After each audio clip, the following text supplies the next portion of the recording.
The night sea outside Constantinople was unusually calm.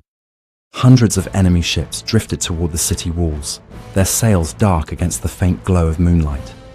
The Arab fleet had come prepared. They had crossed entire seas to reach the greatest city in the world. And now, finally, they believed it was within their grasp. From the decks of the approaching ships, the massive walls of Constantinople rose like a shadow across the water. For centuries, those walls had protected the Byzantine Empire. But tonight, the attackers believed the city would fall. Then something strange happened. From the harbour, several Byzantine ships began moving forward. They did not carry many soldiers. They did not charge into battle. Instead, strange bronze tubes were mounted on the front of their ships. For a moment, nothing happened. And then, a stream of liquid fire exploded across the sea.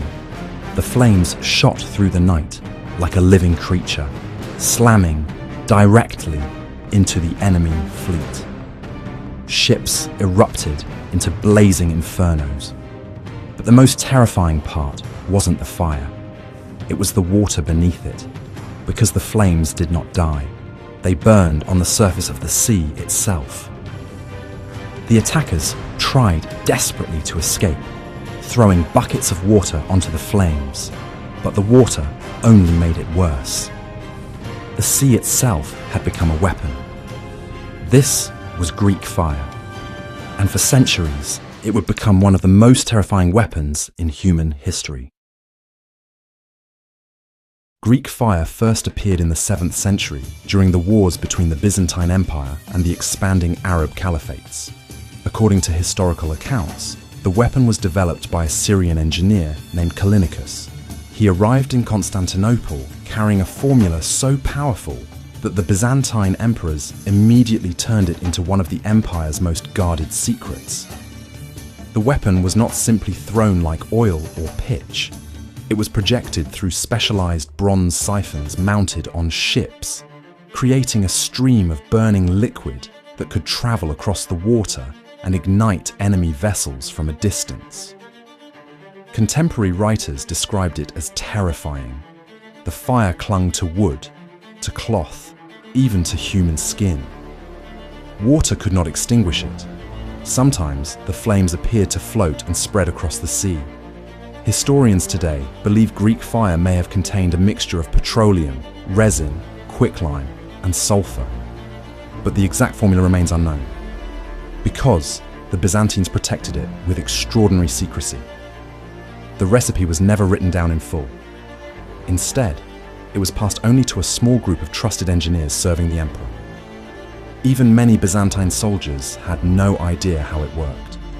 They only knew what it could do. And what it could do was save an empire. In the year 717, the Byzantine Empire faced one of the greatest threats in its history. A massive Arab army and navy surrounded Constantinople. Nearly 2,000 ships filled the waters around the city. If the capital fell, the empire itself would likely collapse. The attackers were confident. They had conquered vast territories across the Middle East and North Africa. Constantinople was supposed to be the final prize. But the Byzantine emperor had something the attackers did not expect: Greek fire. As the enemy fleet moved into position, Byzantine ships emerged from the harbour and began unleashing the weapon. Flaming streams shot across the water, igniting ship after ship. Entire sections of the fleet burned within minutes. Panic spread across the attackers. Some sailors jumped into the sea to escape the flames, but the fire followed them. According to historical chronicles, the weapon caused such fear that some enemy sailors refused to approach Byzantine ships at all. The siege eventually collapsed, and Constantinople survived. Greek fire had done something extraordinary. It had stopped one of the largest naval invasions of the medieval world. For the next several centuries, Greek fire remained one of the Byzantine Empire's greatest advantages. Whenever enemy fleets approached Constantinople, they faced the same terrifying possibility: that the sea itself might catch fire.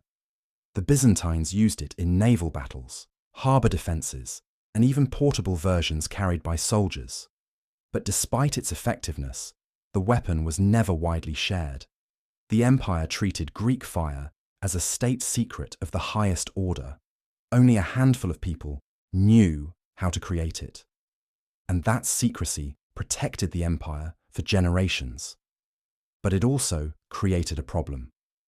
Because knowledge that exists in only a few minds is fragile, and empires do not last forever. By the late medieval period, the Byzantine Empire had grown weaker. Territories were lost, cities fell, knowledge began to disappear. At some point in the empire's long decline, the formula for Greek fire was lost. No one knows exactly when. No surviving document contains the full recipe. No clear instructions describe how the weapon was produced or projected. Historians have tried for centuries to recreate it. Some believe it involved petroleum-based chemicals. Others suggest reactions involving quicklime and water. But the original formula remains a mystery. A weapon that once terrified entire fleets vanished from history. Today, Greek fire survives only in scattered descriptions written by ancient historians, accounts of ships burning on open water, stories of an empire defending itself with fire that could not be extinguished, and the haunting possibility that somewhere in the past, humanity once created a weapon so powerful that even history itself could not preserve it.